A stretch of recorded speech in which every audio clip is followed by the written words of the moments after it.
bless you and all of us, as well as our Muslim brothers and sisters from all over the world. Highly appreciated also to Brother Naik for your time to come to Bandung to give lecture with the topic of dakwah or distraction at Gymnasium UPI tomorrow morning, April 2nd, 2017. I will not forget to say thank you so much to the Police Department, Polrestabes Bandung, to support this event starting today until tomorrow afternoon. And I am very glad that Mr. Bukhari for arranging the event of Zakir Naik visit Indonesia. Also, I would like to say welcome to Bandung for Brother Naik, as also his entourage. I hope you enjoy our place. To the media, we would like to say thank you so much, and we need your full support for this event with the good news.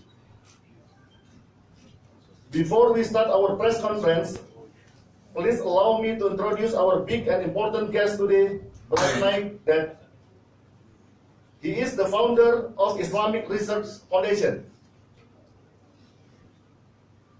He is a founder of International Islamic Research Foundation. He is a medical doctor and got degree MBBS, Bachelor of Medicine and Surgery. He is a Muslim religious leader. He is a founder of Peace TV. And he got International Prize for Service Islam from King Faisal in 2015. He is also a fundamentalist for the religion comparison, and many more that we cannot say all of them. So, to all of the audience in this room, please welcome our dynamic international orator in Islam and religion comparison, Mr. Zakir Abdul Karim Naik.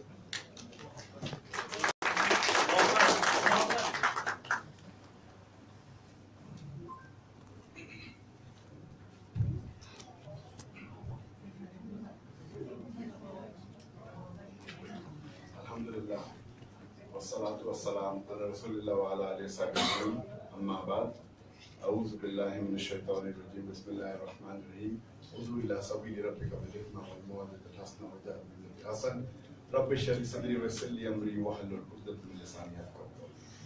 Welcome all of you with the Islamic greetings. Assalamu alaikum wa rahmatullahi wa barakatuh. Wa alaikum salam wa rahmatullahi wa barakatuh. Can the technician increase the audio please? Yes, that's better. Jazakallah. It's an honor and a great pleasure for me to be in Indonesia, especially in the city of Bandung, the capital of West Java. And Alhamdulillah, I was looking forward for this lecture tour of mine. I've been to Indonesia for 2 days twice, 2-3 days twice. This is my first lecture tour, and I received many invitations, more than 50 in the past few years from Indonesia. And Alhamdulillah, I never knew that, mashallah, so many people in Indonesia love me. And it's my pleasure to be here. And we're looking forward for this press conference. The main reason for this lecture tour of mine is to spread the message of peace. Today we find in international media that there is misconception about Islam, that Islam is a religion of violence, it's a religion of terrorism. So my main purpose is to remove the misconceptions that is spread by the international media, and to spread the message of peace, and to give this message even to people of other religions, so that we live harmoniously in this world. So now we'll throw the floor open for any question that the press may have. Anyone has any question can raise the hand, and inshallah, yes, brother.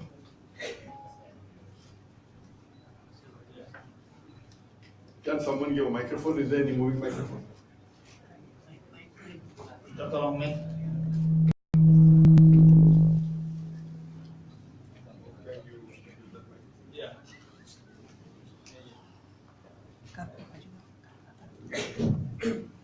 Turn off my microphone. Yes. Bismillahirrahmanirrahim. Assalamualaikum warahmatullahi wabarakatuh. Who's on microphone? My microphone. Who's there on the left? Please don't off my microphone, please. Who's the technician? Please don't off my, yes. Please don't off my microphone, please. Jazakallah. Thank you, brother. My name is Tahta from Pikiran Rakyat. First of all, I want to say thank you to you for coming to Indonesia.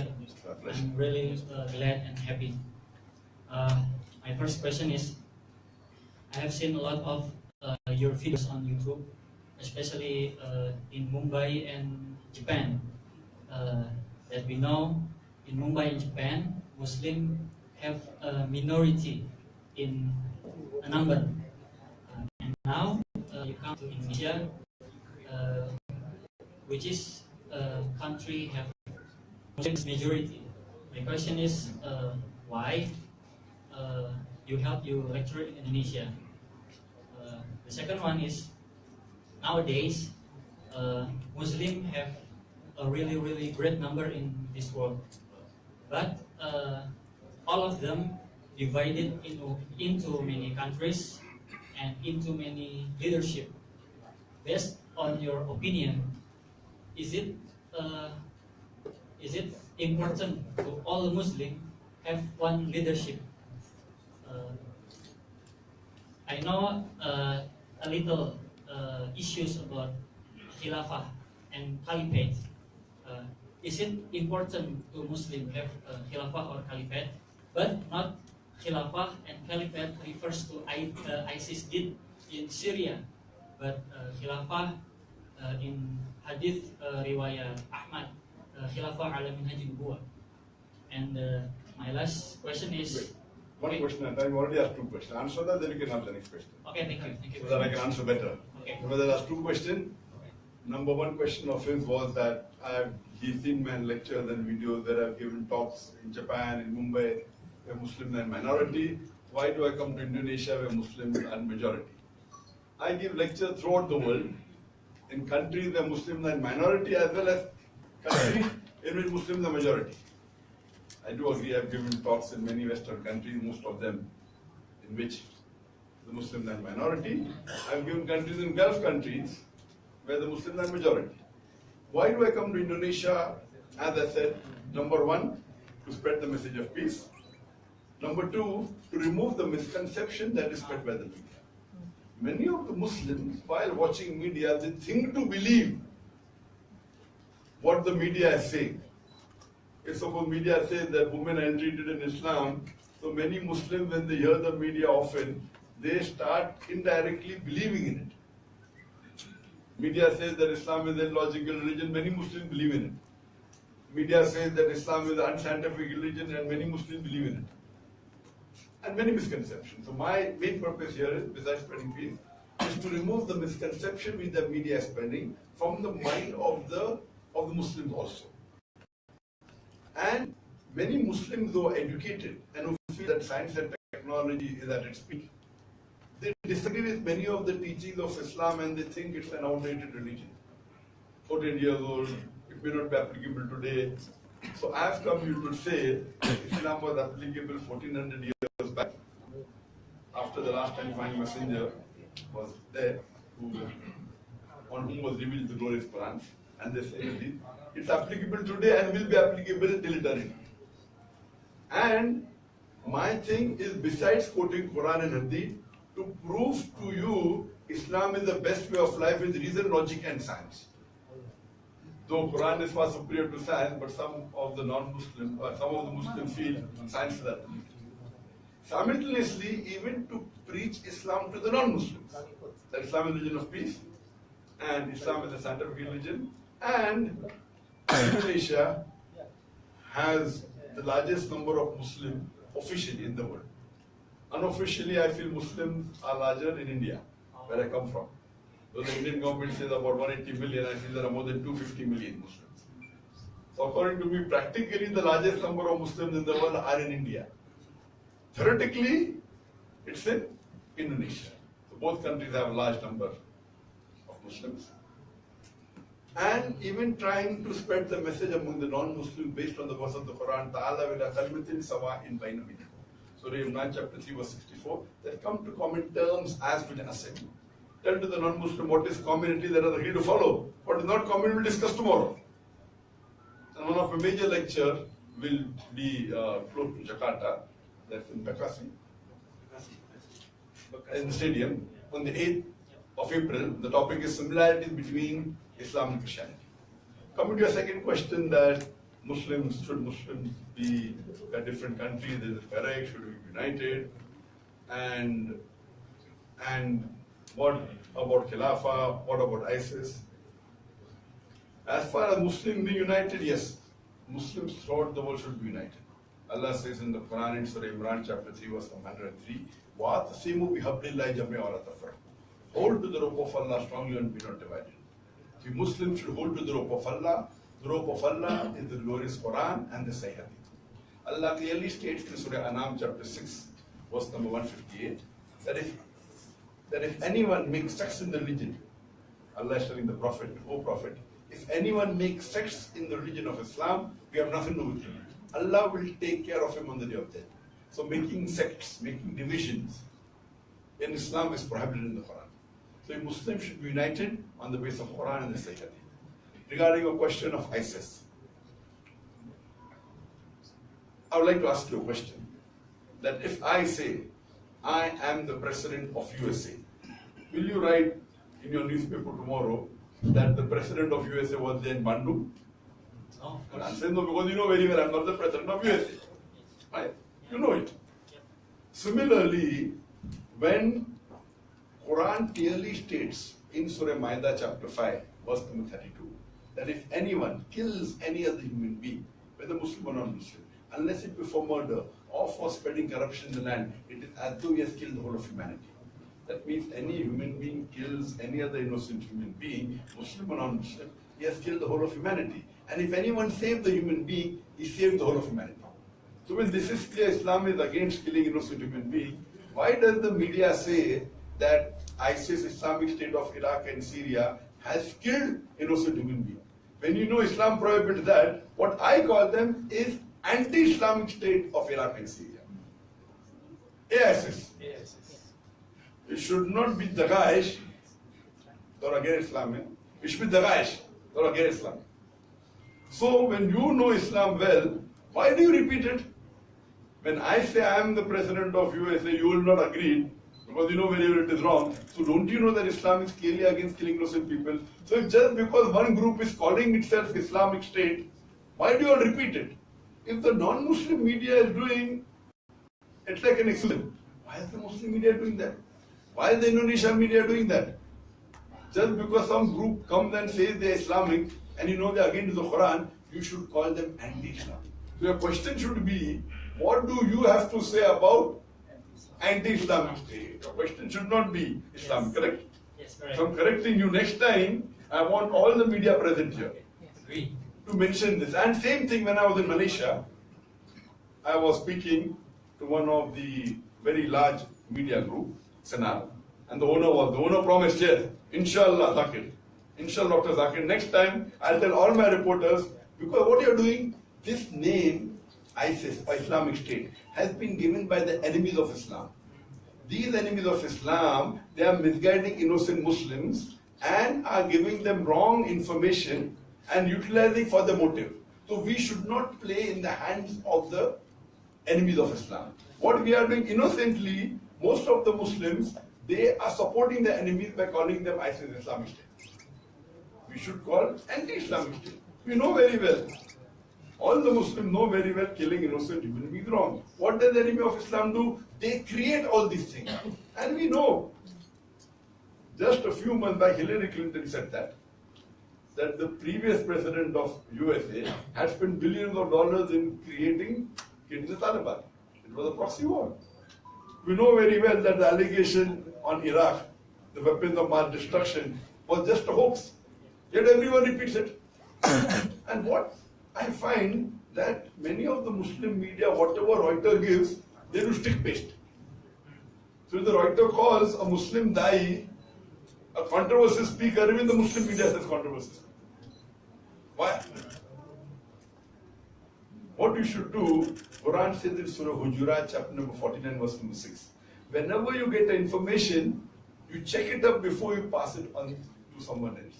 So since you are a journalist, you have a great responsibility.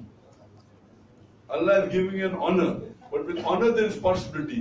You should not copy, stick, paste anything and everything. You should use your own brains. You can utilize them, check it. So follow the Quranic guidelines that when you get the information, check it up, verify it, and then repeat it. If it's wrong, don't repeat it.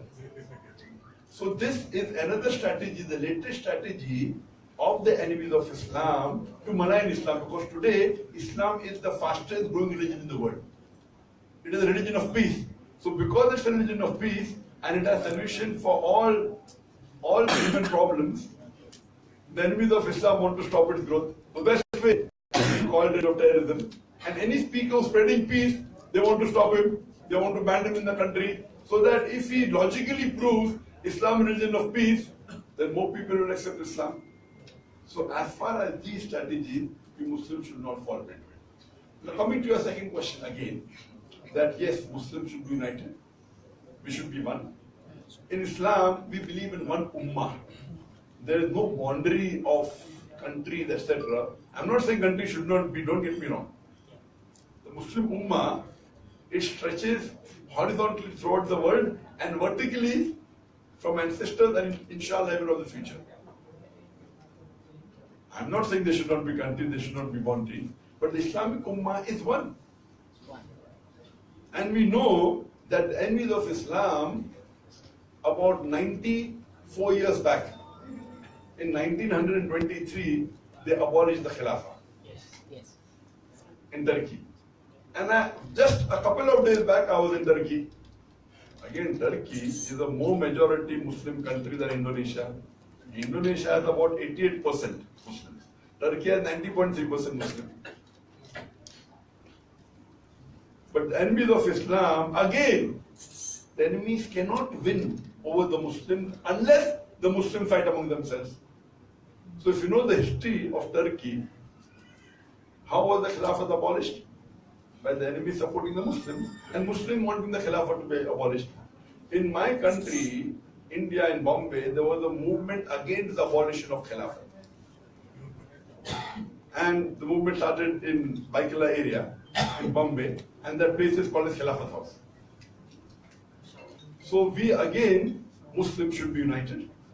And Alhamdulillah, I believe that the President of Turkey, Erdogan, Allah may grant him more health, more strength, more wisdom and more courage, that Alhamdulillah he is getting Islam back into Turkey, and all Muslim countries, mashallah, should support each other.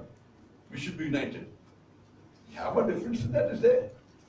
But our main unity is the teaching of the Quran and the Sahih. And we should be united so that the enemies of Islam cannot get the better of us.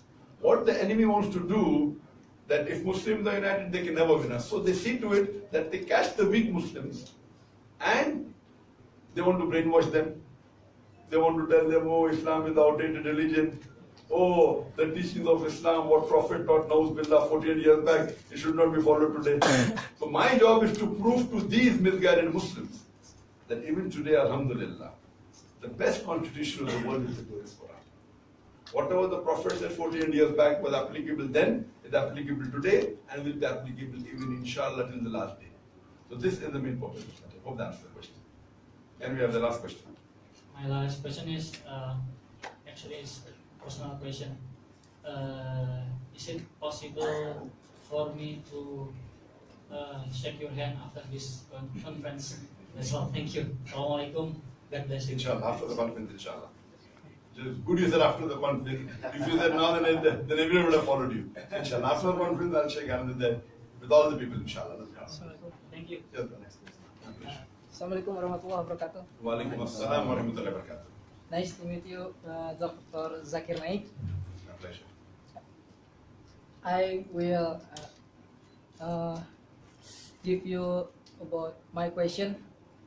First, Indonesia is the largest Muslim country in the world. Alhamdulillah. Based on your opinion, what is the main role? What is the main role that Indonesia should do in the world, in the Muslim world?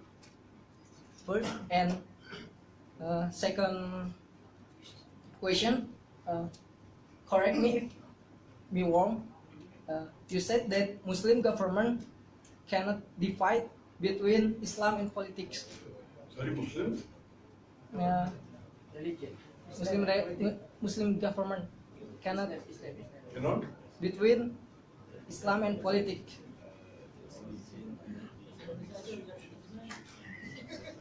You are saying the religion and politics should be separate. Yes. Two questions. Then how If you can ask one question better. represent Islam in politics? It is How? it with democracy How? represent How does Islam represent politics in politics? Is it with democracy, in democracy? authoritarian ways, or caliphate ways?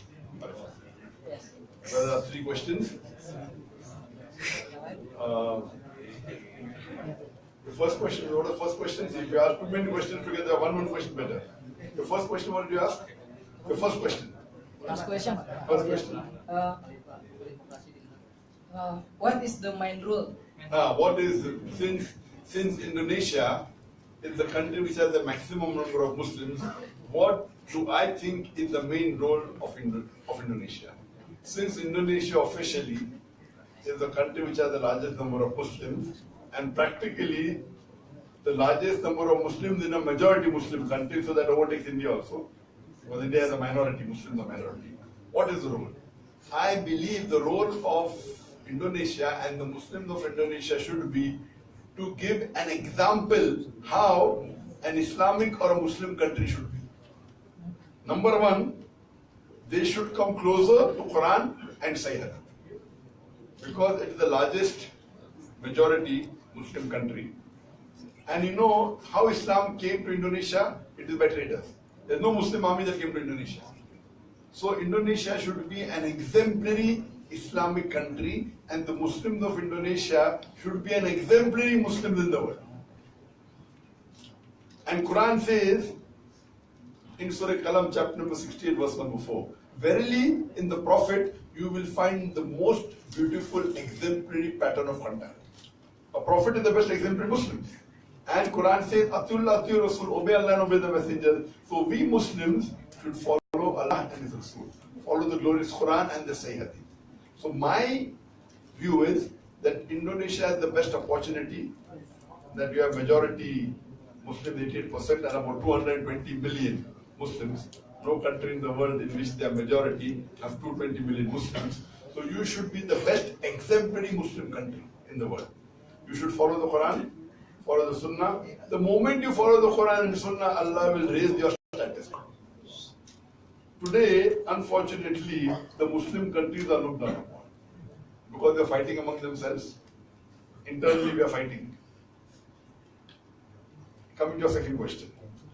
What do I have to say about Islam and politics? That are they different?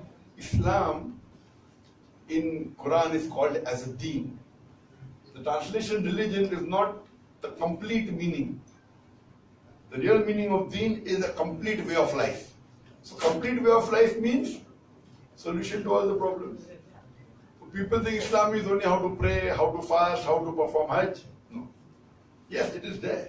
Besides that, how to eat, what not to eat, what business to do, what not to do, how to rule the country. Politics is part of Islam.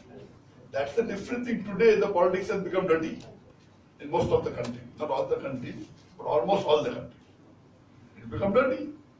So if you stick to Quran, because of people around you, chances that you'll be in politics is very little. So people ask me in India, why having such a large following, why don't I enter politics? I said, if I enter politics, I have to give up my Islam. That's in India. But here being a majority country, you can very well even follow Islam and be in politics. So politics is also part of Islam, it's part of deen. And how to govern, there are guidelines given in the Quran, the Sahih Hadith. The best politician in the world, who's the best politician in the world? Muhammad SAW. Muhammad Sallallahu Alaihi Wasallam. Who says that? Not the Muslims. The non-Muslims say. If you read the statement of Jules Masserman, as well as Lamartine says that if greatness of purpose, smallness of means, and astounding results are the three criteria to judge a leader, there cannot be any man on the earth which can come close or can be compared to Prophet Muhammad. Lamartine said that. Thomas Carlyle said his best hero prophet was Prophet Muhammad. Michael Eshard writes a book, 100 most influential human being in the world, and number one he places is our last and final prophet, Muhammad. So who can say Islam is not? But what he says, Michael Eshard, why do I call him number one? Not only was he a religious leader, he was even political leader. He was a social leader, all put together, who cared for his people, who cared for his subject. Best example. After that, you have the four Khulafa Rashidin, Hazrat Umar, may Allah be pleased with him, Hazrat Abu Bakr, may Allah be pleased with him. Then the second Caliph of Islam that we have is Hazrat Umar, may Allah be pleased with him. Then Hazrat Usman, Hazrat Ali, may Allah be pleased with them all. These four Khulafa Rashidin are also examples for us. The Prophet said, look at me, follow me, and also follow the four Khulafa Rashidin. Best example. That is the reason Michael Eshard even includes Umar, may Allah be pleased with him, in the list of top 100. Best example. But today's politics being dirty, we have a problem. If you follow Quran Sunnah, chances will be elected is less. You know why? Who's to blame? Not the politician, we are to blame. We common man. If we common man want a change, the politician will change. So the politician is less to blame, the common man is more to blame. If today we want to enjoy, we want to drink alcohol, so why will we elect a leader who would want to ban alcohol? Correct? You want to enjoy, you want to court, you want to go and enjoy, want to dance, want to go with girlfriends. So why? So if the common man at the grassroots level changes, the leadership has to change. Allah says in the Quran, Allah will not help a people unless those people help themselves. Muhammad Sallallahu Alaihi Wasallam was one, correct? Then they became 5, then few, then 100, then 1,000. Now we have 1.8 billion Muslims in the world. So politics is part of Islam, but the politics in Islam is governed by the glorious Quran and the Sahih Hadith. Your next question was, what about Islam and democracy? Certain portions of democracy can be allowed, but not in total. The basic concept of democracy is majority wins. In Islam, majority doesn't win, haqq wins. Let me give you an example. Several decades before,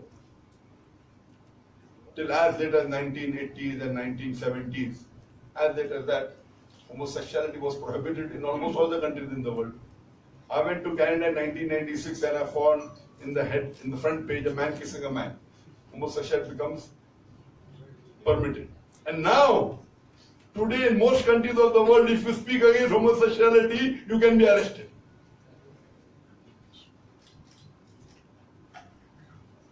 Why? Majority wins.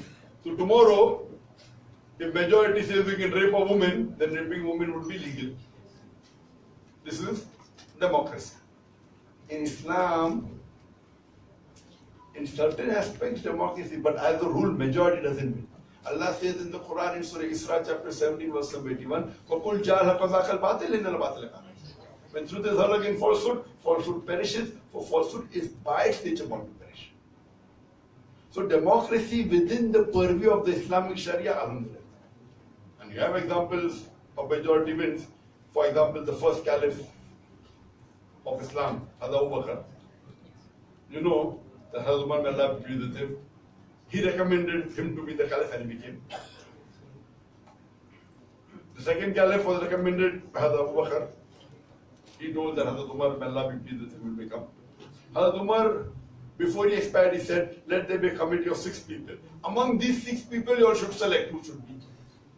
If there is an equal number of votes for both, then my son would be the last deciding factor. But don't make him the caliph. Your majority will do that. But again, guided with the factor of the Quran. But generally, just saying majority wins, it's not always true. It can be true many a time, but not always. And now we are seeing what's happening in the world. So Islam, when Islam talks, you're asking about Khilafah.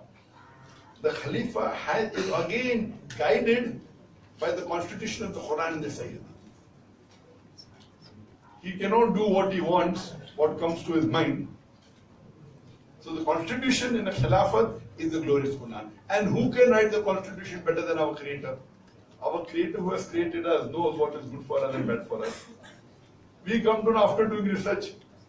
Our Creator knows that if you have alcohol, you get intoxicated. We have come to know after so many years.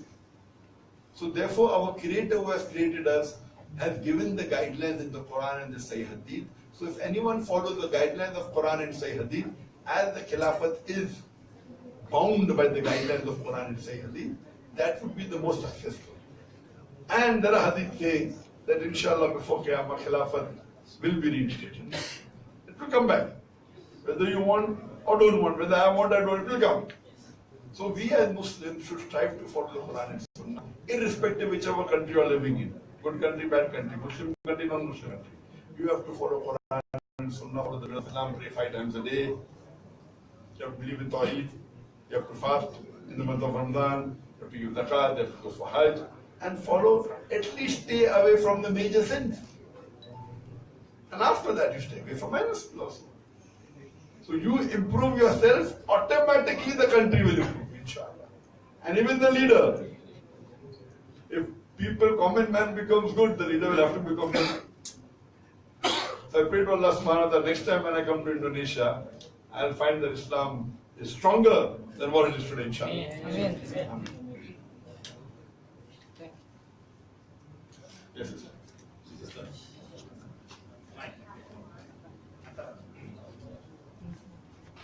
Thank you for the opportunity. It's such a pleasure to meet you today, sir. I'm really excited. My name is Alexandra and I am representative from TVRI West Java and Pikiran Rakyat Radio.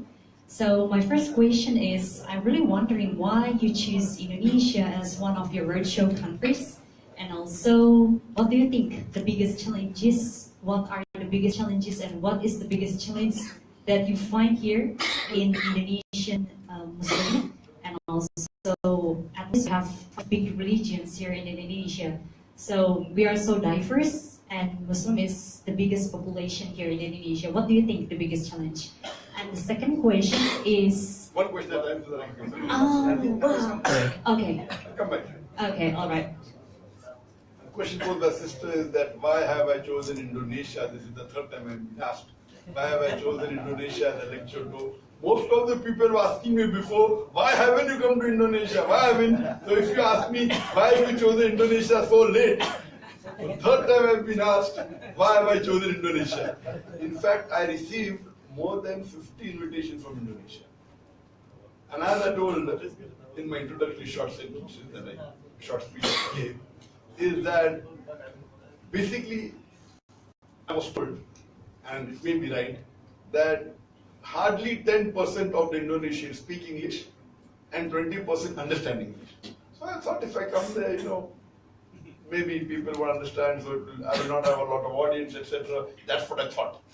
So though I got so many invitations, I thought, fine, few people love me and they're calling me, but let's go to those countries where I can make a bigger difference. But when I landed today in Bandung, I was shocked, alhamdulillah. I've been to various different countries of the world, Muslim and non-Muslim countries. I've been the guest of heads of states. I've got a very high protocol, but the protocol I got at Bandung when I came at the train station, I was, alhamdulillah, it's hadha min fadli rabbi. By the mercy of Allah subhanahu wa ta'ala, grace of Allah subhanahu wa ta'ala. I could see hundreds of policemen standing on left and right of the road, clearing the road for traffic. Not they were afraid that I would be attacked. This is a protocol which hardly I've got in one or two countries, alhamdulillah. I'm not the head of state. I'm just a Thai. And alhamdulillah, it really touches me. Not that I'm for this protocol. It really, I feel happy that you're giving the protocol what you're giving for the head of state to a Thai. That's why I'm happy. I'm not happy because you're giving to me per se. I'm happy that this country, what I'd heard, alhamdulillah, that means there are yet many people in the country who love and respect a servant of Allah. I'm only a servant of Allah, Abdullah. I'm not a celebrity. I'm not a head of state. I'm not a politician. So that shows, alhamdulillah, that this country, inshallah, will prosper much more in the near future. I know there are problems, different problems, social problems, religious problems, political problems, and I pray to Allah subhanahu wa ta'ala, may Allah overcome it. And I was just for a couple of days here. I'd come to meet someone in the beginning of March. It was an unplanned visit of mine. And we went to eat. I said, let's go in a restaurant in Pakistani. So we went to a Pakistani restaurant. We went to the restaurant, and the owner is a Pakistani origin, maybe having Indonesian nationality. He happened to be my fan. In that Pakistani restaurant, I saw that alcohol was being served. I could see alcohol. While eating, I realized late that alcohol was there in the main counter. And his name was Shahid Bhai. So I told Shahid Bhai, I mean, if you are my fan, can you take my guidance? He said, what can I do for you, Zakir? I said, why do you sell alcohol? So he said, I had a Hindu partner, but now I've taken over the full restaurant. So I said, Khalas, now we stop selling alcohol, it is haram. So he said, Inshallah. I said, when? So he said, from tomorrow. I said, why not from today? He said, okay. I said, why don't we empty the bottles now? He said, go ahead. And we emptied all the bottles that were there in the shelf into the basin. Alhamdulillah. Then on the Facebook we got, some text from some lady saying that I divorced my husband because he used to have alcohol in that restaurant Kohinoor. Now since Kohinoor has stopped selling alcohol, and if my husband agrees, we can remarry. So we found that there is, mashallah, people who are craving for the truth. Only a little bit of hikmah and a soft suggestion is required. So what I feel, mashallah, that the people of Indonesia, they are very soft-spoken, they are good, they are humble. And I believe that, inshallah, that if those people, here there are many people, mashallah, who have good Islamic knowledge, etc., they should come forward and give guidance to the masses. And inshallah, I am told that the percentage practicing Muslim is not very high, practicing Islam. But it is increasing, alhamdulillah. I pray to Allah subhanahu wa ta'ala by having more lectures of Islamic preachers, of da'is, of Islamic scholars, of ulamas. Inshallah, Indonesia will come close to Quran and Sunnah. And inshallah, Indonesia will be a torchbearer and example to the world, inshallah. I go to the second question. Okay. So the second question is, Indonesia is one, about the terrorists. So there are some explosion here a couple of days ago, around 2000 and so on, until nowadays here in Indonesia. And the growth, based on the data, the growth of the terrorists here in Indonesia, and also the growth of maybe some things behind it, it's really unpredictable. So what do you think of terrorists? And some of the source says that it's funded by ISIS, but I don't know. So what do you think? After giving the answer, repeating. Okay. Can Islamic State fund killing innocent people? Yeah, that's right. Can Islamic State fund killing innocent people? Answer is no. Okay. So there's a rumor that say it that way. So what do you think of the growth of terrorists here in Indonesia itself? As I told you earlier, the sister has asked a very good question. What is the role of terrorism in Indonesia? And I told you clearly, it is the enemies of Islam who have created this anti-Islamic state of Iraq and Syria. And when they find that a Muslim country is peaceful, they send the Muslims. When they find the Muslim countries having a powerful army, like Iraq, was among the few Muslim countries that had a powerful army, so they lay allegations that weapons of mass destruction, they get together, America, UK, Poland, Australia, they get together, and we Muslims are keeping quiet. Shame on us. I am very happy that Malaysia in 2011, in the Kuala Lumpur War Crime Tribunal, they put George Bush and Tony Blair to trial, and they said, and they gave a verdict that George Bush and Tony Blair are responsible for killing millions of innocent people in Iraq. If they enter, Malaysia will arrest them. Alhamdulillah. They are bold. What they do that when they know, and I do agree, it is planted. By whom? By enemies of Islam. When they find that there is peace in Indonesia, it's a peaceful country, they want to disrupt this peace. And who is the best to blame? Muslim, Islam. What we have to do is we have to see to it and catch these culprits. You know, we have the Interpol. I was there in Turkey. And I interact with the heads of Interpol of many Muslim countries. And they tell me that USA has put 3 million people are blacklisted on the Interpol. And majority of them are Muslims. Most of them for terrorism, some for drug addiction, some for other things, human trafficking. And most of the Muslim countries blindly put them on the blacklist.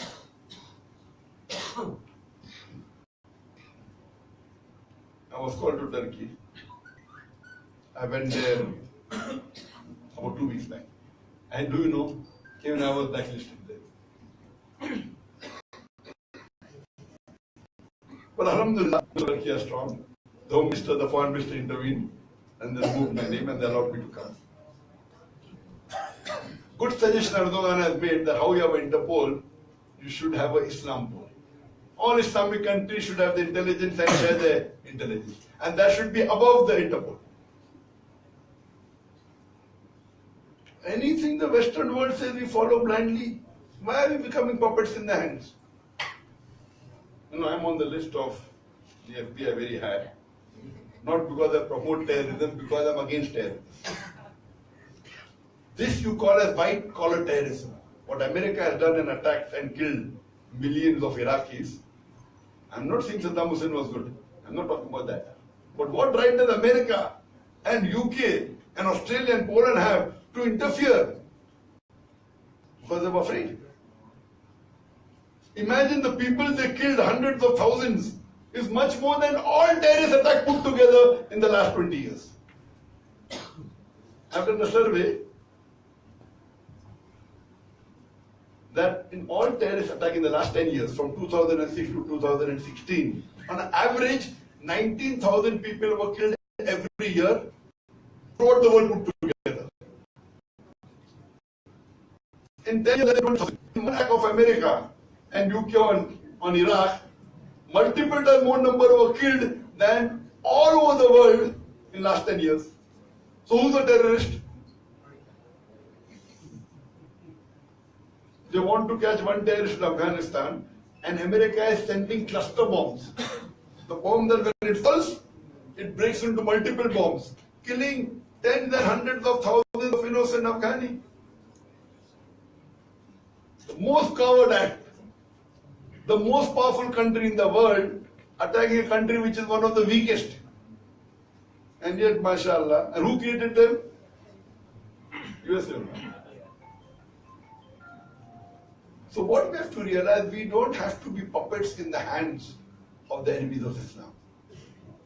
And now the time has come, inshallah, we feel that the Muslim countries are united. I can feel that. I'm traveling and I'm meeting heads of states, mashallah. And I hope that Indonesia also comes forward and joins this group of Muslim countries, that we should not be puppets in the hands of the enemies of Islam. And Allah alone is sufficient for us. Allah clearly states in the Quran in Surah Imran chapter 3 verse 116. If Allah helps you, none can help you. If Allah forsakes you, who will there then who can help you? So let the believers put their trust in Allah subhanahu wa ta'ala. So we as Muslims should have faith in Allah subhanahu wa ta'ala, and irrespective of what happens to you. You know, Muslims are more bothered, I mean all human beings, including Muslims, most of them, not all, they're more bothered about their seat. That if I'm a politician, if I say something, I lose my seat. A Muslim should be more bothered about his seat in Akhirah, in Jannah. And the best example we find in the wife of Pharaoh, Hazrat Asya, may Allah be pleased with her. You read in the Quran, in Surah Tahrim, chapter 66, verse number 11. She prays to Allah. You know, she was the wife of Pharaoh, which was the most powerful man in the world, who was the richest man in the world, who called himself God. Asya, may Allah be pleased with her, prays to Allah subhanahu wa ta'ala, Ya Rab, Ya Allah, I would like to exchange my position in this world for a house in Jannah close to you. That means she is willing to sacrifice all the wealth in this world, being the wife of the richest man in the world, the wife of the most powerful man in the world. What? For a house in Jannah. So if a Muslim politician, if he realizes that this seat, what he's craving for, is temporary, 5 years, 10 years, 20 years, 30 years, 40 years, how much? The life in the Jannah is eternal. So if you realize that, and then if you take decisions, wallah, inshallah, the world will be a much better place. So all these terrorist attacks that are taking place, almost all, if not all, are engineered by the enemies of Islam. Or what they do, they catch Muslims, innocent Muslims, and brainwash them. And they brainwash them that, Islam says, kill so-and-so people, will go to Jannah. Islam says. Anyone with basic knowledge of Islam, he will know Islam is a peaceful religion. And they want to prevent those speakers of Islam who can spread peace, so that Islam will not spread. So these terrorist attacks that are there should be handled by the intelligence of the country and see to it that we should have our own Interpol. That's called as Islampol. And inshallah very soon I believe it will be formed. I'm in touch with some heads of intelligence, heads of Interpol of Muslim country. Inshallah, and we pray that even Indonesia joins that and Muslims are united, inshallah. Thank you so much. Most welcome. Yes, brother. Mic, oh. Tolong geser mic. Aduh, ya Allah. Kemana laki-lakinya ini? Assalamualaikum warahmatullahi wabarakatuh. Waalaikumsalam. First of all, it's such a pleasure to meet you tonight. You stay for 10 years. Yes. Which press are you from? I'm from Cianjur, 2 hours from here. No, which press? Press. I'm sorry, we are family. That's why. This is the press conference, Press please. conference, yeah. Please, Please, yeah. if you have come in uninvited, Yeah. at Because least I here, tried to. this is not a public lecture, but that's a press Press conference. conference. Please. You can come to Bandung tomorrow. Tomorrow, yeah. I tried to do online. Brother, No, please, Sorry, please. yeah. It's a press conference. Give only the press a chance. Let them ask. After they finish, if time, therefore tomorrow is the best chance. All right. Okay. Let's try to do Yes, it. can Thank you very much. You're most welcome. Yeah. Assalamualaikum warahmatullahi wabarakatuh. Waalaikumsalam warahmatullahi wabarakatuh. Saya Saiful dari TVRI. Masya Allah. Ya, pertanyaan saya, bagaimana Dr. Zakir Naik memandang kondisi Indonesia hari ini yang memang sudah carut marut dari segi politiknya?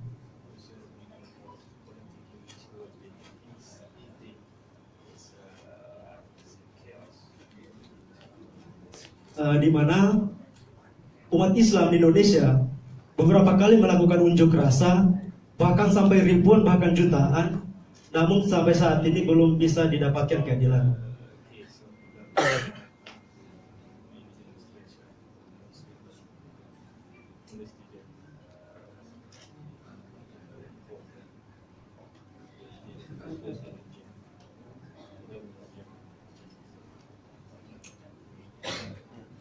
Kemudian seperti apa umat Islam harus menghadapi situasi ini?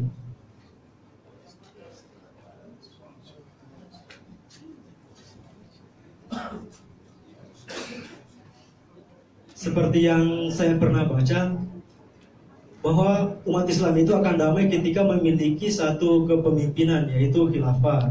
Apakah itu akan terwujud, dan kira-kira apakah sudah dekat atau seperti apa?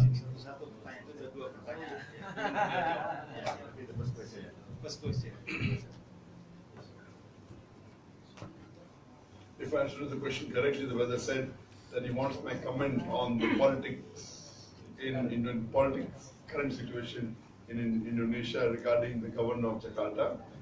And I believe that there was a protest against the governor of Jakarta based on some comments that were there of Surah Maida chapter 5, verse number 51 of the Quran that is there. If you read the verse of the Quran of Surah Maida chapter 5, verse number 51, it says that, O you who believe, take not for Jews or Christian as your awliya. Take not the Jews or Christian as your awliya. Awliya translation is friend or protector or helper. So take not the Jews or Christian as your friend and protector or helper, for they are helpers unto themselves. And if anyone takes them as friends or protectors or helpers, then you will be one of them. It's a clear-cut verse of the glorious Quran. Here, the meaning of the Arabic word awliya, it doesn't mean that you cannot talk to the Jews and Christians or cannot talk to the non-Muslims. Of course, you can talk, you can have acquaintance. Here, mainly talking about, it is not talking about leaders particularly, but it includes leaders. And talking about those people who you look out for help and for support, it's very clear. And the best commentary of the Quran is the Quran itself. Then the commentary of the Quran given by the Sahih Hadith and then by the other scholars. The Tabain and other scholars. There are various verses of the Quran talking about this subject. Quran says in Surah Imran chapter 3 verse 28, it says that let not the believers take for unbelievers in preference of believers as awliya. Which let not the believers take for awliya, take as friends or helpers or protectors, unbelievers rather than believers. Anyone who does this will not have the help of Allah, except in way of guidance. So Allah is very clear here, that if you have a choice between a believer and unbeliever, a Muslim and a non-Muslim, for support, for help, if you take a non-Muslim, Allah's support will not be for you. So if you think that the non-Muslim is more required to support you, you're most welcome. You will surely lose. You will be in khasara. There is no two doubt about it. There is no difference of opinion in the tafsir of this verse of the Quran. A difference of opinion can be, what do you mean by awliya? Yes. It means a helper, a protector. So when you cannot take a simple helper or protector, where is the question of choosing a leader? There is no question. Again, the Quran says in Surah Nisa chapter 4 verse 144. It says, Ya ayyuhalladhina amanu, O you believe, take not as awliya, friends, helpers, protectors, non-Muslims in preference of Muslims, unbeliever in preference of believer.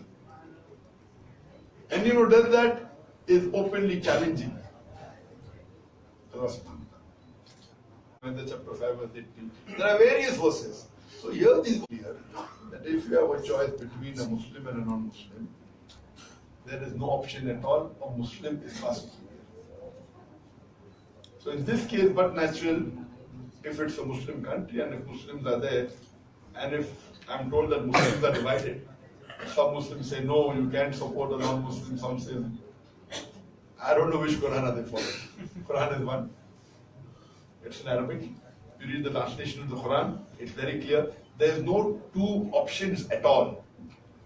When there is a choice between this, the Muslim should support a Muslim. If there are two Muslims standing, then you can support the Muslim which is closer to Quran and Sunnah. That's a different question if the governor accepts Islam and becomes a Muslim. Then you can choose who the better Muslim. But if there's a choice, or a Muslim and a Christian, or a Muslim or a Jew, there is no two option at all. The Muslims as a whole, 100%, not 99.9%, 100% should support a Muslim. And the Muslims are divided, I'm sorry to say, their knowledge of Islam is very weak. There is no two options at all. Hope that's the question. Can we have a second question?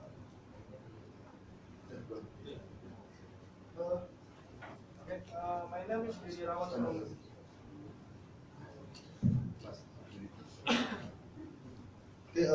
my name is Didi Rawan from Dr Magazine. I was asked you two questions.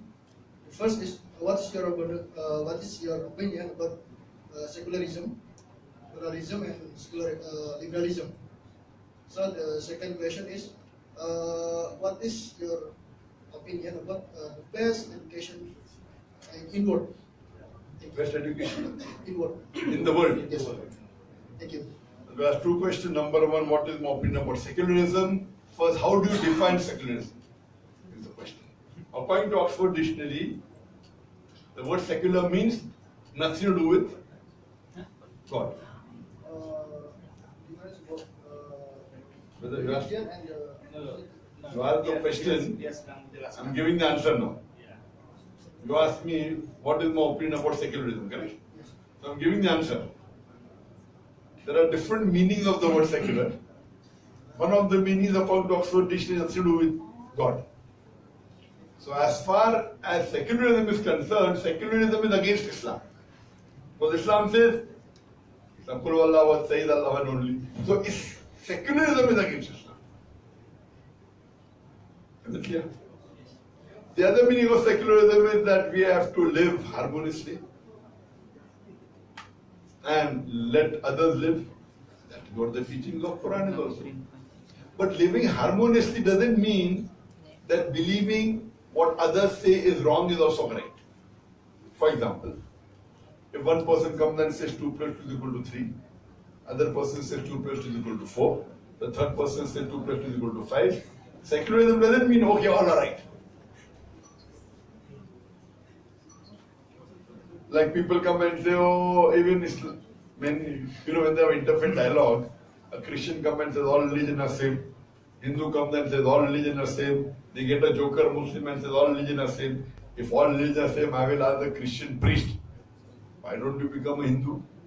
I will ask the Hindu priest, why don't you become a Muslim? I will ask the Muslim, why don't you become a Christian? And they'll say no. I said, why?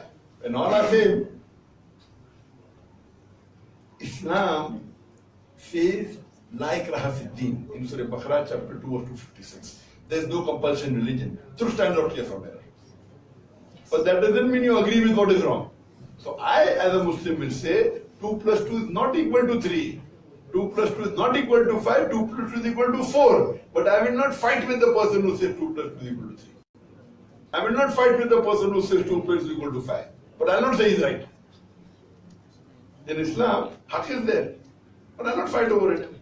I will present my religion if he wants to accept, alhamdulillah. If he doesn't want to accept, no problem, I am not fighting.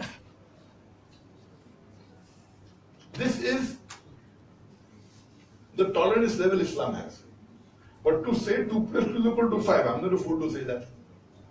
So when they have the interfaith dialogue, they get jokers who don't know the religion very well. I am a student of comparative religion. Correct? I am a student of comparative religion. There are many contradictions. What I do when I go to an interfaith dialogue, I will be logical and will not hurt anyone and will be practical. Based on the verse of the Quran of Surah Imran chapter 3 verse 64 which says, "Ta'alaw ila kalimatin sawa'in bainakum wa bainakum." Come to common terms as with us and you. Which is the first term, Allah na'budu illallah. That you worship none but Allah.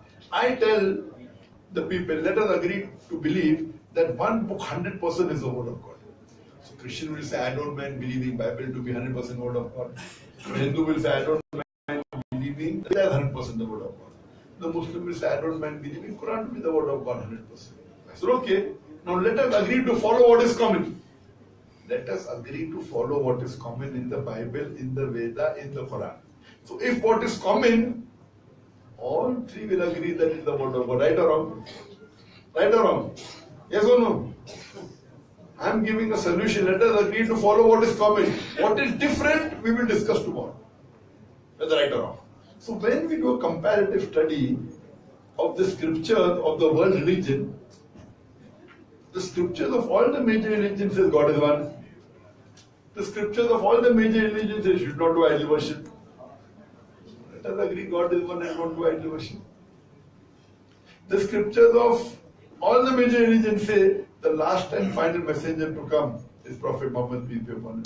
Bible says that, Old Testament says that, New Testament says that. I can give references. Old Testament, Deuteronomy, Book of Deuteronomy, chapter number 18, verse number 18. Book of Deuteronomy, chapter number 18, verse number 19. Song of Solomon, chapter 5, verse number 16. In the book of Isaiah, chapter 29, verse number 12. In the New Testament, Gospel of John, chapter number 14, verse number 16. Gospel of John, chapter number 14, verse number 26. Gospel of John, chapter 15, verse 26. Gospel of John, chapter number 16, verse number 7. Gospel of John, chapter number 16, verse number 12 to 14. I can go references of Muhammad Sallallahu Alaihi Wasallam in the Old Testament, New Testament. You go in the Vedas, it talks about the last and final messenger, Prophet Muhammad, peace be upon him. In Bhavishya Purana, Parva 3, Khanda 3, Adhyatha 3, Shloka number 3 to 5. It is mentioned Kalki Purana that the last and final messenger, his father's name shall be Vishnu Yas, which is Abdullah. Mother's name shall be Amina. He'll be born in the city of Makkah. He'll be born in the family of the Quraysh. He'll have 4 companions. He will migrate northward. He goes to Medina and come back. All these things are there. So when Old Testament says last and final messenger Muhammad, New Testament says that, Veda says that, Quran says that, so we have to follow Prophet Muhammad, peace be upon him. All the religions, scriptures say, when you want to pray, you have to do the sujud, you have to put your forehead on the ground. Let us do that. All the major religious scriptures say don't have alcohol. So why is the Christian having alcohol? Why is the Jew having alcohol? Why is the Hindu having alcohol? What is different, we'll discuss tomorrow. So this is called as interfaith dialogue. So we have to come to common terms in second God, not believing something which is wrong. Previously our great grandfathers, all of them said, most of them said, almost all, that the world is flat, right or wrong? Do you mean to say the world is flat? So what my grandfather said is not always right. So in Islam, we believe in truth and we live harmoniously. We don't fight even if we differ. Hope that answers the question. Then we have the next question, please.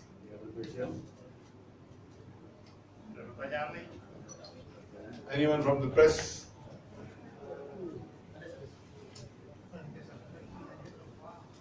Assalamualaikum warahmatullahi wabarakatuh. Saya Aris dari Bandung. Waalaikumsalam warahmatullahi wabarakatuh. Bagi pandangan Dr. Zakir Naik. Can you come maju? Why are you hiding? Bagaimana pandangan Ustaz Muslim Rohingya?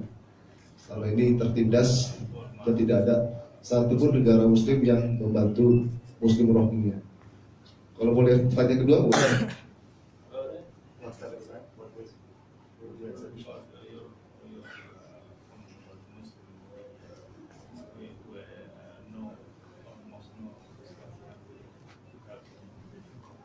Ask the question, what is my opinion about Muslims in Rohingya, not Muslim in Burma, no Muslim country to help them. And I do agree with you that a lot of atrocities were done, injustice were done on the Muslims of Burma. And hardly any Muslim country objected. The first one that I know is Turkey. And the president of Turkey, President Erdogan, he went with his wife to Rohingya, to Burma. Alhamdulillah. I'm aware that Malaysia, the Prime Minister of Malaysia, Dr Zakir Naik, did a big demonstration in support of Burma. The other Commonwealth country said it is the internal matter. Dr Zakir Naik said it is the matter of Muslim, it's no internal matter. It is matter of the Muslim. though America objected to it. So here we find that a Muslim politician should not get afraid of the enemies of Islam, of America. And our beloved Prophet Muhammad said, if one part of the body is hurt, all the other parts they suffer. Similarly, if one Muslim is suffering, all the other Muslims should run for Islam. And what's happening is totally injustice. It's inhuman. They were massacred, they were tortured. And this will happen slowly in other countries also.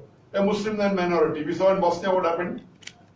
Now it's happening in Burma. It will very soon happen in India also. When I come from India, and we see the situation there is not very good for the Muslims. In recent UP elections, a politician from BJP said, they should dig the graves of the Muslim women and take them out and rape them. And then you must meet the chief minister of UP. Imagine. Can you imagine? Openly. And all the Muslim world is silent. Why? Imagine 250 million Muslims live in India. According to India, 180 million. 180 million is also second biggest in the world. What's happening to our Muslim leaders in the world? It is the duty of the Muslim that if the Muslims as a minority are being harassed in any country, because they are Muslim. You know what we do? The weak ones, and then the strong one, he becomes the king. Medium, the weak, you can support with or without me. They have to follow the guidance of life which you don't get overcome. Looking at our country, they will see to it that I don't remain the leader of this country. They remove me. So they're more bothered about that. They're more bothered about kursi or chair. We should be bothered about ini. Umat Islam memahami Al-Quran memiliki penafsiran yang berbeda-beda. Kadang ulama dengan ulama yang lain saling bertentangan gitu. Seperti misalnya memahami Quran surat Al-Maidah. Nah, bagaimana seharusnya cara menafsirkan Al-Quran sehingga tidak terjadi pemikiran yang mungkin liberal. Itu Roya dan Aliwa yang itu, yang tadi saya lihat di Gawangkai Jawa Timur itu. Nah, bagaimana pandangan dokter mengenai keberadaan tersebut?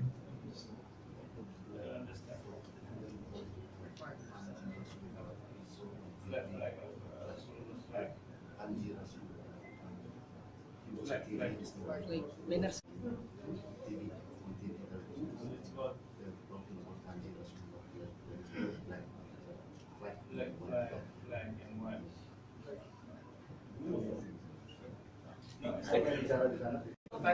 Pertanyaannya Pak. Iya. Apa umat Muslim di Indonesia itu masih tabu gitu. Dan tadi dulu saya tahu. Apa pertanyaannya? Ya, pendapat dokter mengenai bendera itu gitu, bendera Rasulullah tadi gitu. Apa itu benar bendera Rasulullah atau bendera klaim ISIS gitu atau bendera klaim organisasi gitu? Saya rasa nggak perlu. Ya. Bisa hoax. Okay, maybe other question? Other question. Please. warahmatullahi wabarakatuh. Waalaikumsalam bahasa Indonesia saja. Saya ingin mengetahui, nama saya Gilang Mesa dari Nil Quran. Saya ingin mengetahui bagaimana pendapat dokter terkait dengan kondisi umat Islam hari ini. Apa yang harus kita kuatkan, apa yang harus dikuatkan oleh umat Islam hari ini? Apakah pemahaman kepada agamanya, ataukah dikuatkan dari sisi ekonomi, atau penguatan dari sisi politik?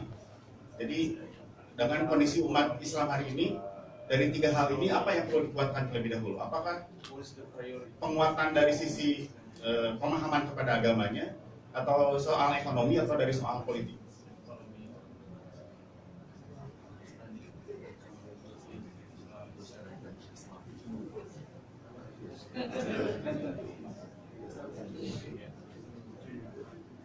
Yeah, priority. If I understood the question correctly, the brother asked which is more important, to strengthen the economy of the country or the iman of the country? Correct, that's the question. Ummah. What is more priority for the Ummah? To strengthen the economy or strengthen the iman? Iman knowledge, whatever. The most important, brother, for the Muslim Ummah is to strengthen the iman. And to strengthen the iman, if your iman is there, you pass this test. Allah says in the Quran in Surah Mulk, chapter number 16, verse number 2, Alladhi khalaqal mawta wal hayat. That's Allah who has created death and life to test which of his good deeds. Allah doesn't say that if you become rich, you will go to Jannah. In fact, our beloved Prophet said it is easier for the poor man to go to Jannah than a rich man. Poor man, he has to give no zakat. So, in zakat, he gets 100 out of 100. For the rich man, all give, but majority don't give correctly. They give 75%, they give 50%, they give 25%. So, he may get 75 marks, he may get 25% marks, may get 10% marks. For the poor man, he gets 100 out of 100. So we think, hey, poor man, bichara. Actually, the poor man, good, easier for him to go to Jannah. For rich man, he has bigger test. The most important is the iman. We Muslims to strengthen. How to strengthen the iman? Is to read the Quran. Along with Arabic, read it in the language you understand the best. If you know Indonesian, read in Indonesian language. If you know English, read in English. If you know Urdu, read in Urdu. Read in the language you understand. So read the Quran every day. If you get 1 hour every day, Alhamdulillah. If not 1 hour, half an hour. If not, at least read 2 ruku. 2 portions. And also follow what you read in the Quran and also the Sahih Hadith, the authentic Hadith.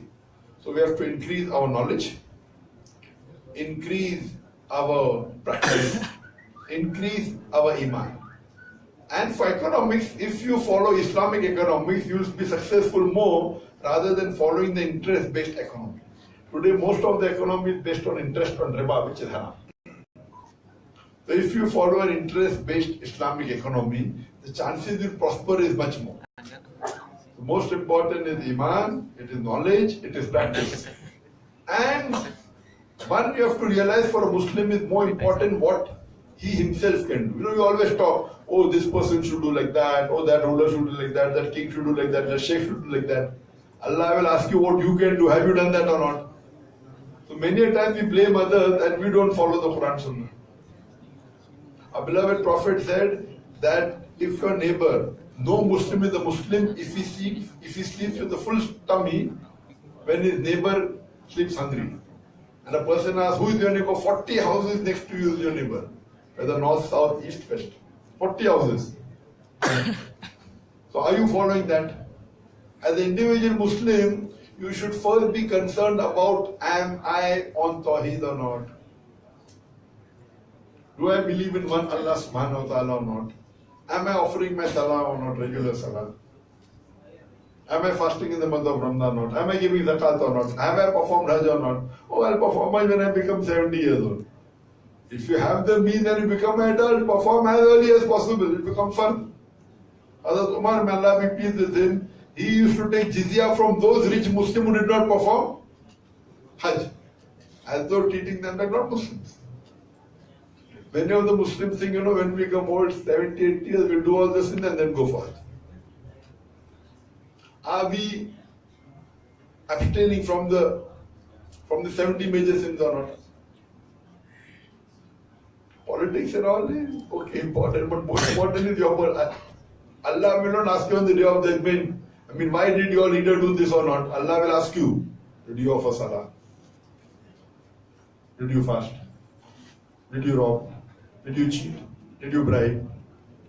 First, see to it you follow the 5 pillars, abstain from the 70 major sins, and then try and abstain from the minor sins. This is much more important for your akhirah. Allah will question you what ability you had.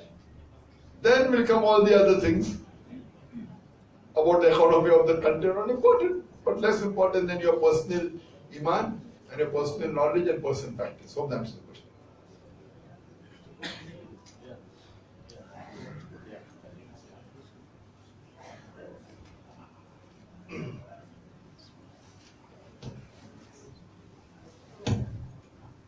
Okay, thanks a lot. I would like to say to all the media, for all the questions.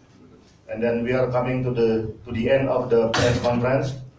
And then I don't think that I can translate, for the whole questions, because we have a limited time.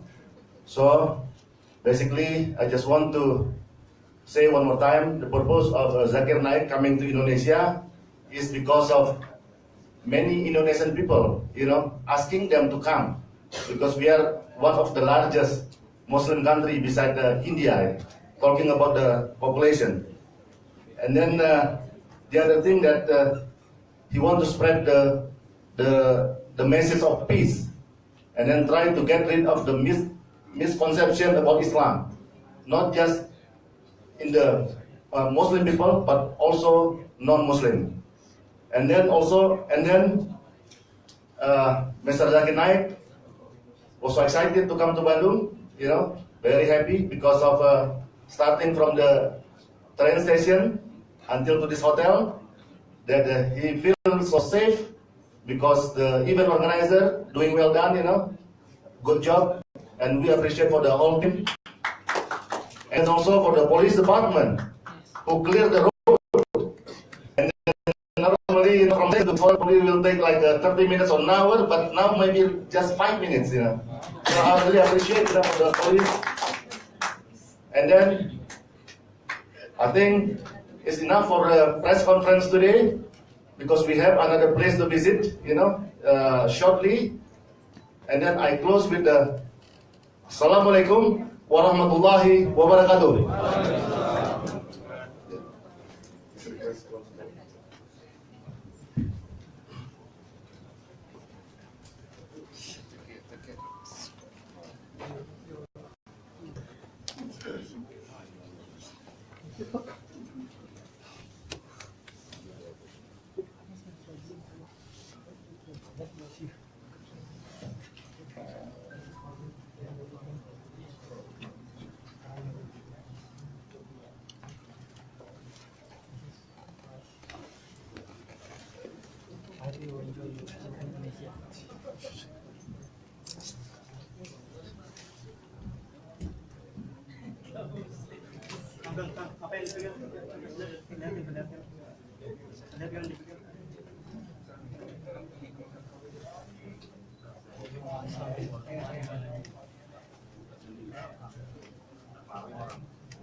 Okay.